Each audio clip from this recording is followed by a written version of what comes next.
Je ne comprends pas certains dirigeants africains. J'ai beau essayer de raisonner, de réfléchir, de me mettre à leur place. Je ne comprends pas le niveau de trahison de certains dirigeants africains.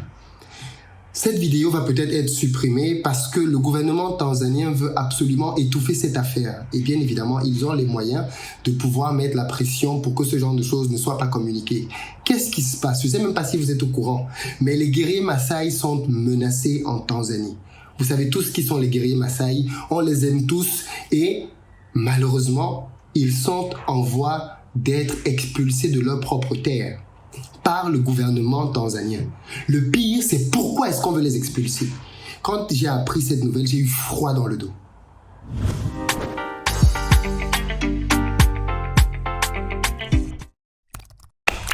Salut à toi, bienvenue sur ma chaîne, moi c'est Philippe Simo et ici je te parle de business, d'entrepreneuriat parce que c'est grâce à tout ça qu'on va faire émerger notre continent. Donc si tu veux faire partie de cette belle aventure, augmenter tes revenus, tu t'abonnes, tu actives la cloche bien évidemment des notifications pour ne rien manquer du tout. Pour ceux d'entre vous qui veulent lancer des business en Afrique, j'organise très prochainement des journées de formation au Canada, aux États-Unis et en Europe pour vous partager mon expérience et vous donner toutes les clés afin de réussir ce que vous voulez entreprendre au pays. Canada, on a 2 dates, Montréal le 20 août, Toronto le 21 août, États-Unis on a 2 dates, New York le 27 août, Maryland le 28 août et puis Paris le 8 octobre pour toute la communauté européenne. Pour réserver vos places, dans la barre de description, vous avez les liens à cet effet. J'ai lu un article qui m'a glacé. En ce moment même, le gouvernement tanzanien est en train de combattre les Maasai. On connaît tous les Maasai, ce peuple de guerriers traditionnels et historiques qui fait partie de la fierté de l'Afrique. Qui n'est pas fier des Maasai? Tous ceux qui vont en Afrique, notamment en Tanzanie, y vont pour rencontrer les Maasai. Mais vous savez, nul n'est prophète chez soi, comme Jésus l'a dit. Et je pense que les dernières personnes qui respectent les Maasai, ce sont malheureusement le gouvernement tanzanien. Aujourd'hui, figurez-vous que le gouvernement tanzanien est en train d'expulser les guerriers Maasai de leur terre ancestrale afin de pouvoir transformer ces terres en espace de jeu, safari, pour la famille royale des Émirats Arabes Unis. Oui, vous avez bien entendu, le gouvernement tanzanien est en train de vouloir chasser un peuple historique de ces terres pour que la famille royale des Émirats Arabes Unis puisse venir jouer, s'amuser. On peut faire ça, Adama. On peut faire ça. Franchement, parfois je me demande qu'est-ce qui se passe dans la tête des dirigeants africains. Première chose, je constate que la famille royale des Émirats Arabes Unis, quand elle veut se distraire, elle vient en Afrique.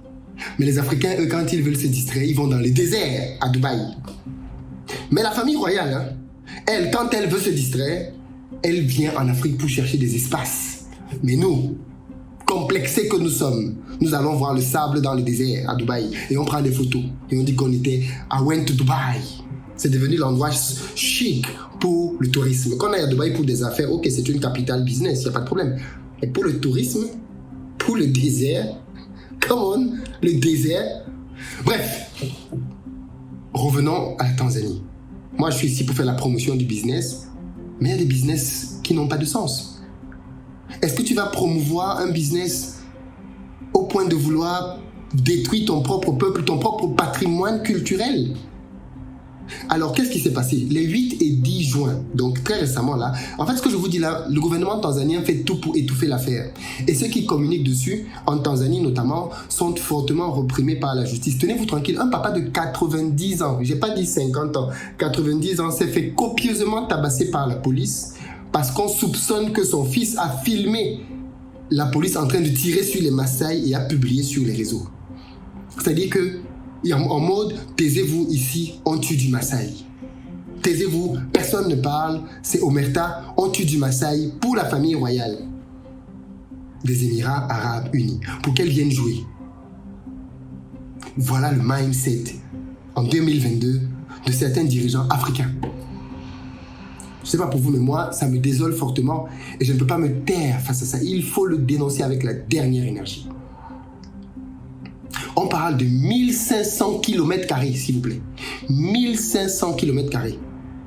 Pour pouvoir faire cette évacuation, la police a envoyé 700 agents contre les Maasai. 700 agents pour chasser 70 000 Maasai qui vivent à cet endroit. 700 agents, armés jusqu'aux dents.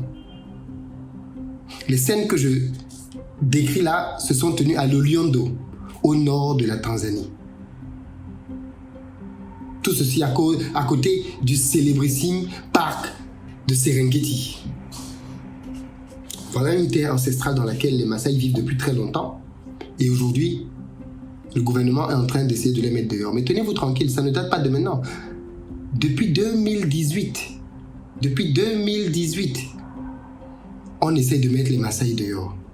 Un tribunal a même interdit au gouvernement en 2018 de pouvoir mettre dehors les Maasai. Depuis 2018, le gouvernement a reçu une interdiction dans ce sens. 2022, le gouvernement revient à la charge. Plus déterminé que jamais à en finir avec les Maasai. Conclusion, des milliers de Maasai ont franchi la frontière pour aller au Kenya pour fuir. D'autres ont été molestés. Le gouvernement les a chassés à coups de fusil, de maquettes. Des scènes horribles d'un autre temps. Tout ça pourquoi? Pour pouvoir créer un espace de jeu à la famille royale des Émirats Arabes Unis. Est-ce que vous pensez une seule seconde que l'inverse est possible? Qu'une riche famille africaine, la famille Dangote, peut aller aux Émirats Arabes Unis et on chasse là-bas un peuple historique. On les chasse de leur terre, on les chasse de leur désert pour que Dangote et sa famille viennent s'amuser dans le désert. Vous pensez que c'est imaginable? Les Africains se font acheter à très bas prix. À très bas prix. Tout ceci est piloté par une entreprise qu'on appelle Oterlo Business Company, OBC. Donc le rôle est de pouvoir organiser les excursions de la famille royale saoudienne. Elles organisent leurs excursions royales pour eux et leurs invités.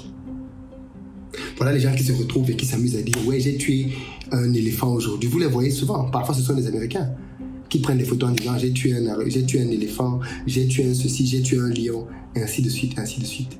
L'Afrique continue de brader pour quelques billets son patrimoine culturel. Mais comment vous voulez donc que l'on nous respecte quand nos propres autorités nous traitent ainsi? Comment voulez-vous qu'on nous respecte quand nos propres autorités nous bradent ainsi? Comment voulez-vous qu'on nous respecte quand nos propres autorités sont en tête de liste de ceux qui nous vendent moins cher, comme on pourrait communément le dire? Moi, ça me révolte ce genre de situation. Ça m'offusque ce genre de situation. Comment est-ce possible que cela soit fait pour les Maasai? Les Maasai. Si on fait ça aux guerriers Maasai, quelle est la limite? Quelle est la limite? Le gouvernement fait du porte-à-porte pour les traquer. 1500 km dont on veut les déposséder pour les donner à la famille royale. Qui fait ça? Qui fait ça?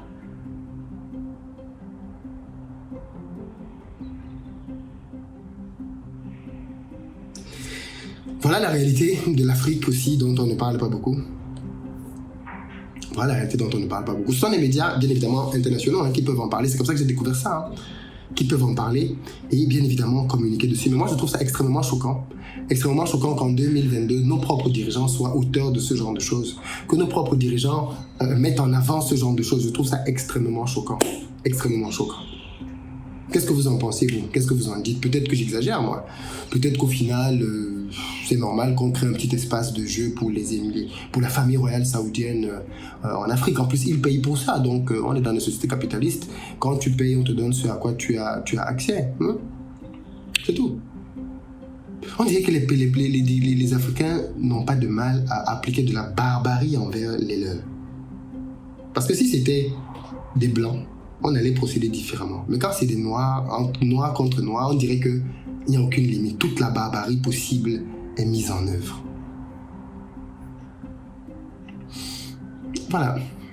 Voilà donc les réalités de nos pays. Vous avez un peu d'argent, vous allez vous acheter votre espace de safari en Afrique, on chasse qui est là-dessus, on vous donne la terre, vous devenez the boss. Et c'est vous qui dirigez bien évidemment le monde à cet endroit-là. Voilà l'Afrique dont on ne parle pas beaucoup, mais qui existe, l'Afrique dont on a honte. En tout cas, moi, je n'en suis absolument pas fier. Je n'en suis absolument pas fier. Qu'est-ce que ça vous inspire, vous? Qu'est-ce que vous en pensez? Qu'est-ce que vous en dites? Je pense qu'il est important de mettre la pression sur ce gouvernement pour qu'il n'aille pas au bout de cette démarche. Il est important de mettre la pression pour que ce gouvernement recule. Parce que s'il cache ses agissements, c'est qu'il sait qu'il y a des moyens de pression qui peuvent être exercés sur lui pour qu'il recule. Et donc, je pense que l'un des premiers trucs à faire, c'est faire connaître cette histoire. Pour qu'un maximum de personnes le sachent et qu'une certaine pression puisse être accentuée sur le gouvernement. Mais je suis toujours surpris que les Africains soient ceux chez qui on retrouve ce genre de situation de manière répétitive. Voilà la réalité. Faites circuler l'info et j'espère que ça va faire réagir.